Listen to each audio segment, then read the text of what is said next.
Halo teman-teman semuanya, selamat datang kembali di channel ini. Jumpa lagi dengan saya Vicky Himpong. Apa kabar kalian semuanya? Semoga teman-teman semua di rumah bersama keluarga tercinta selalu diberikan kesehatan oleh Tuhan Yang Maha Kuasa. Senang bisa jumpa kalian kembali di konten kali ini dan seperti biasa, kita akan kembali lagi membuka ruang diskusi publik atas video yang hari ini beredar di sosial media maupun media mainstream tentang perpolitikan. Kita akan membahas ini. Silahkan teman-teman berikan pendapat, pandangan, opini kalian di kolom komentar. Jaga etika dalam bersosial media dan hindari yang namanya disinformasi, fitnah, dan ujaran kebencian. Tanpa perlu banyak basa-basi lagi, kita akan segera membahas video yang pertama teman-teman ya. Ini ada anak-anak mahasiswa demo-demo bawa tulisan adili Jokowi. Ketika ditanya kenapa mau adili Jokowi, jawaban mereka sungguh sangat membagongkan. Apakah ini yang dinamakan mahasiswa teman-teman? Tulisan Makjul kan ya? Adili Jokowi ya? Adili Jokowi. Iya ya. Adili Jokowi ya. Ah, kenapa kalian mau adili Jokowi? Kenapa mau adili Jokowi? Kenapa mau adili Jokowi? Tuh. Hah? 10 tahun dijajah. Oh apa? 10 tahun dijajah. 10 Jadi mau tahun adili dijajah. Jokowi. Oh, oke. Jadi pengen keadilan. Cantik nih. Mana adili Jokowinya mana? Oh di kertas-kertas. Nah sekarang Coba. Karena mereka nggak tahu mau jawab apa, kenapa demo-demo bawa adili Jokowi, jawabannya apa, 10 tahun dijajah. Hei Pak Jokowi, membangun negeri ini bukan menjajah. Ya, infrastruktur yang kalian nikmati hari ini di kampung-kampung kalian, di desa-desa kalian itu berkat dari kepemimpinan Pak Jokowi yang melakukan infrastruktur pemerataan pembangunan dari Sabang sampai Merauke, dari Miangas sampai Pulau Rote. Itu pembangunannya merata, keadilan sosial bagi seluruh rakyat Indonesia. Dan kemudian karena kalian nggak tahu menjawab pertanyaan ketika kalian membawa-bawa tulisan dari Jokowi, ya, kalian mengatakan 10 tahun dijajah. Jangan-jangan kalian mahasiswa ya. Next ya. Kalau hari ini point of view adalah ini Gibran. bagus. Apa Passion. salah Bunda mengandung? Apa salah Bunda Kalau mengandung? kemudian Gibran ini faktanya memang masih berusia muda dan Yes. ditolong atau ditunjang dengan keputusan MK kemarin, akhirnya dia bisa masuk sebagai bakal cawapres kita. Salahnya di mana? Salahnya di mana? Saya mohon maaf, saya tidak kenal Gibran secara dekat. Iya. Saya baru ketemu juga di pertemuan kemarin. Itu pun juga ya sekedarnya gitu, tidak ngobrol. Iya. Saya tidak punya kepentingan dengan Gibran. Saya ini Partai Amanat Nasional, nggak ada urusan dengan Pak Yes. Gibran gitu. Iya.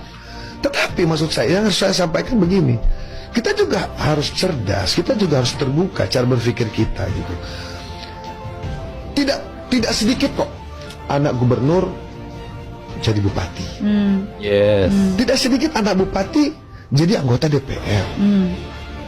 Atau terbalik, mungkin dia anak ketua DPR senior, anaknya jadi wali kota. Itu banyak. Apakah itu politik dinasti? Enggak. Masyarakat yang menentukan, masyarakat yang memilih. Hari ini kalau kemudian Gibran menjadi penolakan bagi semua orang, ya jangan dipilih, selesai kan. Iya. Selesai. Iya. Tapi ingat gitu loh, ini pesan bagi anak-anak muda hari ini, yang hari Yes, ini usianya merinding, 30 teman-teman. sampai 40 tahun. Ah. Dengan lolosnya Gibran sebagai cawapres, apalagi sampai dia menjadi wakil presiden, ingat buat yang anak-anak muda hari ini, mungkin saja 5 tahun akan datang giliran kalian yang akan menjadi calon wakil presiden. Kita nggak tahu. Indonesia harus berani melakukan transisi yang ekstrim. Menurut saya ini cukup ekstrim. Ya. Gibran memotong Gini nih teman-teman ya, kalau politisi waras ya seperti ini. Dia nggak ada kepentingan, dia nggak ada hubungan baik atau apa dengan Mas Gibran. Tapi melihat segala sesuatu yang terjadi dan kemudian apa yang dia pandang sebagai sesuatu yang rasional, bahwa jadinya Gibran menjadi wakil presiden adalah sebuah langkah awal di mana anak-anak muda hari ini berkesempatan yang sama dengan Mas Gibran untuk maju, untuk menjadi pemimpin bangsa ini, mengabdikan masa muda untuk negeri ini bisa lebih maju. Ini keren, ya. Luar biasa. Pasha ini rasional.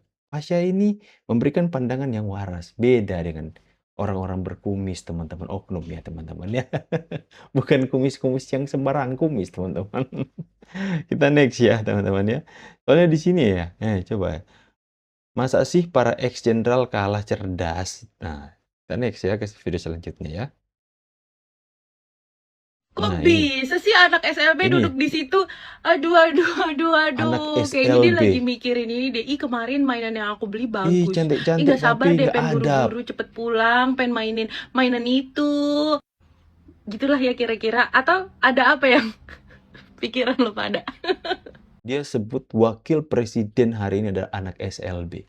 Secara tidak langsung Anda melukai hati setiap orang tua yang memperjuangkan anak-anak mereka ini.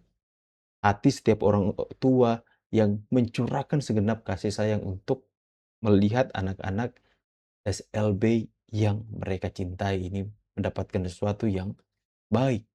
Lantas orang ini, apa maksud Anda mengatakan Gibran itu wapres kita ini anak SLB?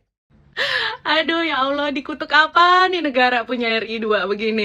Pajak Ini kutuk apa negara ini punya orang tidak beradab seperti Anda? pajak lupa deh buat biayain sekeluarga plenger.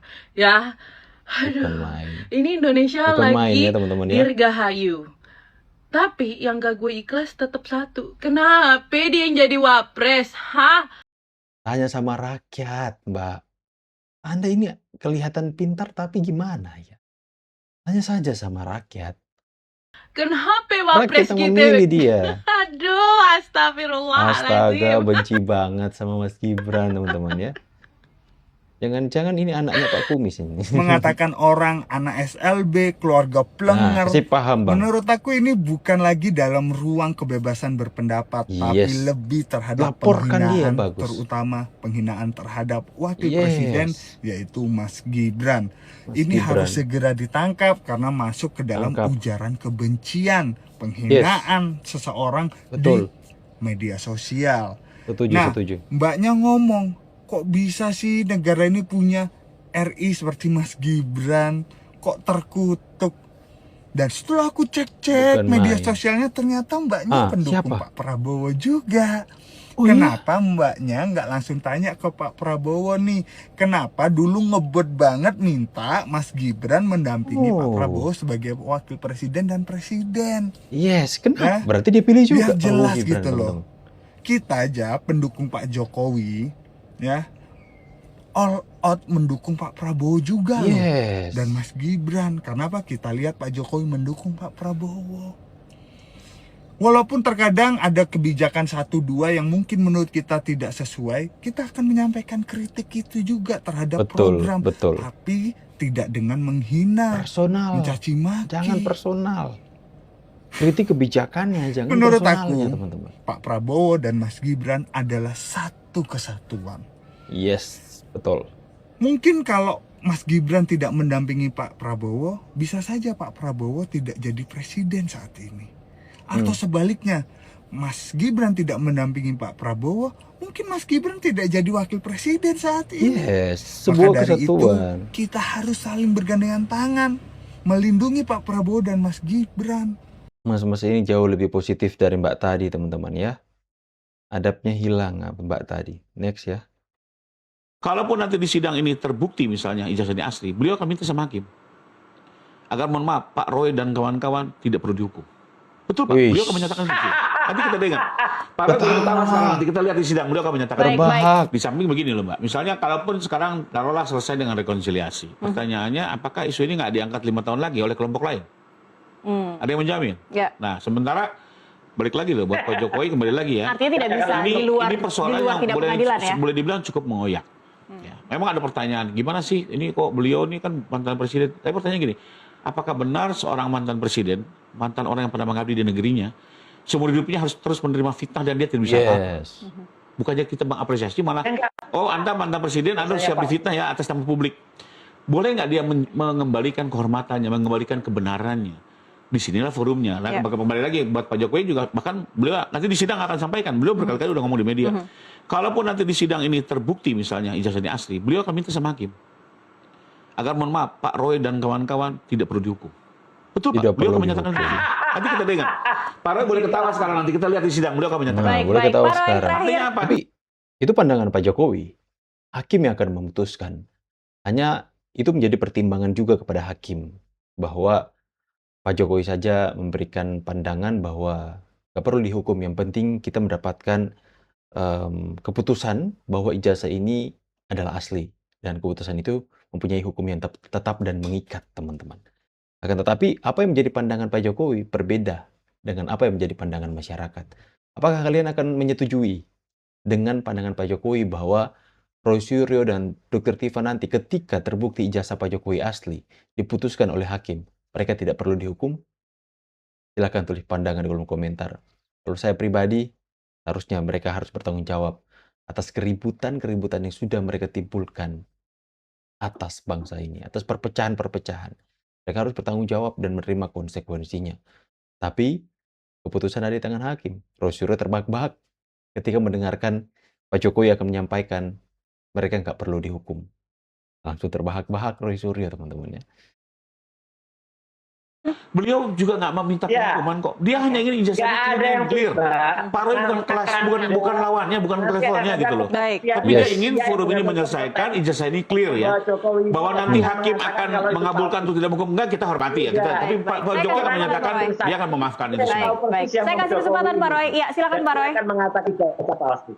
Ya, jadi nanti akan ada saksi kunci benar yang dulu membawa Jokowi, ya, dan ada organisasi yang mengatakan rasanya palsu. Udah tunggu aja di sana. Ya, nggak terlalu banyak sandiwara. Main ngeyelnya ini Mas Roy Suryo ini, teman-teman ya. Next. Momen Cak Imin, sindir Gibran, gak punya ijazah. Saya ragu, kita ini levelnya SD, SMP, atau jangan-jangan ijazah kita palsu semua di sini.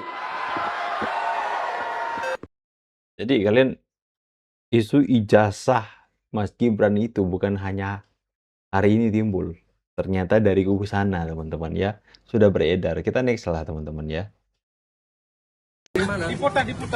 Wapres mendengar langsung keluhan warga. Ini orang yang mereka serang. Lebih baik memilih waktunya dihabiskan untuk rakyat, bukan dihabiskan untuk membalas fitnahan, tuduhan, dan nyinyiran, teman-teman. Mas Gibran lebih memilih untuk berinteraksi dengan rakyat yang terkena gempa, terkena kesusahan ya. Next ya. Pak Jokowi itu bisa Cerita Bambang Pacul tentang sikap Jokowi. Orang PDIP yang saya gemari adalah Bambang Pacul. menurunkan Bagaimana dengan urusan kalian? pada level 0. Oke. Pernahkah Diko lihat Pak Jokowi marah? Nggak pernah. Nggak pernah. Gak pernah. Bentuk marahnya pasti berbeda. Betul. Karena beliau sudah apa ya istilahnya? Ya mentalitasnya udah begitu, egonya udah turun. Nggak marah, tapi dia fokus. Bambang Pacul lah orang yang pertama kali mengatakan itu tidak Pak Jokowi itu tidak akan berhenti untuk menjadi gubernur DKI. Oke. Dia akan jadi presiden. Oke. Waktu itu dia akan bertempur keras. Jadi waktu itu saya dalam rapat DP mohon nggak usah dikasih rekom lah. Gitu lah. Oke. Karena udah terucap itu ya bahwa dia akan presiden pokoknya. Ya, karena waktu itu aku belum bikin Korea-Koreaan. Oke, belum. Tapi waktu itu saya melihat bahwa Pak Jokowi ini adalah mentalitasnya pantang patah. Oke. Dia akan mencapai cita-cita setinggi yang dia bisa gapai. Gitu loh. Ini Korea ini. Gitu. Jadi kalau Pak Jokowi Korea, ya saya 100% Pak Jokowi Korea. Ayolah Pak Bambang Pacul, masuklah ke PSI. Banyak yang menggemari Pak Bambang Pacul loh ya, teman-teman ya. Karena di antara kader-kader PDIP yang lain ya, kita melihat banyak dari kader PDIP yang begitu Pak Jokowi keluar berpisah dari menyerang Pak Jokowi habis-habisan, bahkan dengan kata-kata yang kasar, teman-teman. Tapi Pak Bambang Pacul tetap pada penilaian pribadinya. Menilai bahwa Pak Jokowi adalah orang yang benar-benar orang baik, teman-teman. Ayo Pak Bambang Pacul masuk PSI. Kenapa Ini kita dia. bangun infrastruktur? Ini dia. Kita Karena putar dalam ulang agar supaya berkompetisi, mereka makin nyinyir. Bersaing dengan negara-negara yang lain. Tanpa ini nggak mungkin. Yes. Ini fundamental, ini fondasi kita. Kenapa dibangun jalan tol di Sumatera? Kenapa dibangun Trans Papua? Kenapa dibangun Pelabuhan Kuala Tanjung? Kenapa dibangun Makassar Newport? Kenapa? Untuk persaingan, untuk memenangkan persaingan, untuk memenangkan kompetisi. Yes. Bukan yang lain-lain.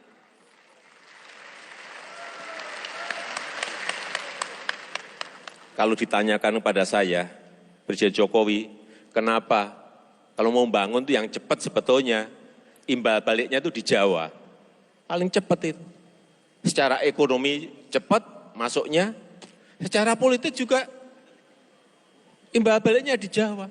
Tapi saya katakan tidak. Kenapa dibangun Trans Papua? Keren. Presiden paling keren, teman-teman. Pidatonya pun keren banget. 3 tahun yang lalu saya ke Wamena. Wamena. Saya tanya kepada masyarakat, berapa harga bensin di Wamena? Rakyat mengatakan pada saya di Wamena, harga bensin di sini Pak 60.000. 60.000 bayangkan. Kadang-kadang kalau pas cuaca nggak baik bisa jadi 100.000. 100.000 kalau cuaca nggak baik. Di Jawa 6.450. Kalau naik? Saat naik itu 1.000? juga saya perintahkan Demo.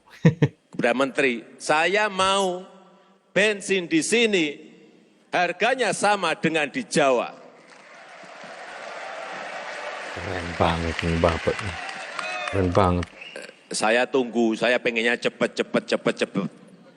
Tapi ternyata 1,5 tahun baru terrealisasi. Tapi itu pun patut kita syukuri. Harus kita syukuri bahwa sekarang harga bensin di Wamena dan sekitar Pegunungan Tengah sama seperti yang kita nikmati di Jawa. Keren. Ini kita perlu putar video-video seperti di ini. Jawa kalau naik 500 perak saja demonya 4 bulan. Demo 4 bulan. Di sini naik 1.000 perak saja demonya sampai 6 bulan. Saudara-saudara kita yang di Wamena, yang di Pegunungan Tengah, harga 60.000 diem bertahun-tahun. Berlinding.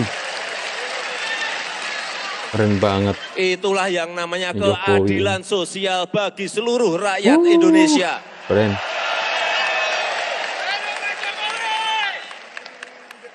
Ini makanya orang Papua, orang Timur, NTT Kita itu sering benar-benar tidak cinta sama memiliki Jokowi. perasaan-perasaan seperti itu.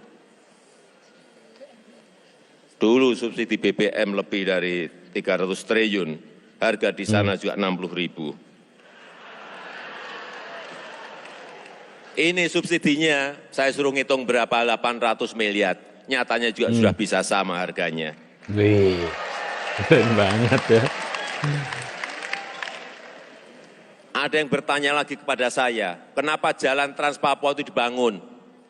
Apakah nanti akan memberikan pertumbuhan ekonomi? Ini kayak telur sama ayam. Apakah kita harus menunggu Papua itu tumbuh ekonominya menjadi baik, baru kita bangun jalannya? Apakah seperti itu? Banget nih. Buat saya tidak. Dibangun jalannya dulu.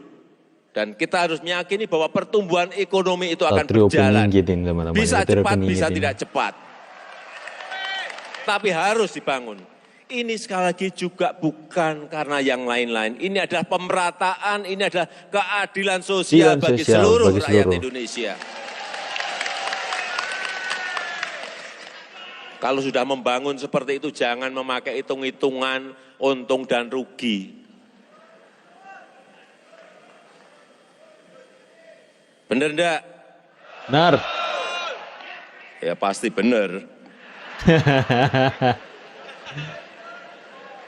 Yang kedua, 3 tahun yang lalu, saya pergi ke perbatasan-perbatasan kita. Di Entikong, di Aruk, di Nangabadok, di Mota Ain, di Mota Masin. Saya bandingkan perbatasan, kantor perbatasan kita, misalnya di Mota Ain, dengan tetangga kita di Timur Leste. Lah kok bagus di sana? Saat itu juga saya perintahkan, kantornya kayak kantor kelurahan. Saya perintahkan saat itu kepada Menteri PU, Pak Menteri, Saya ingin 2 minggu kantor-kantor ini 2 dirobohkan. minggu. Saya ingin kantor-kantor kita, pos perbatasan kita 3 kali lebih baik dari yang di sana. Keren Ternyata banget ya. kita juga bisa melakukan itu. Yes.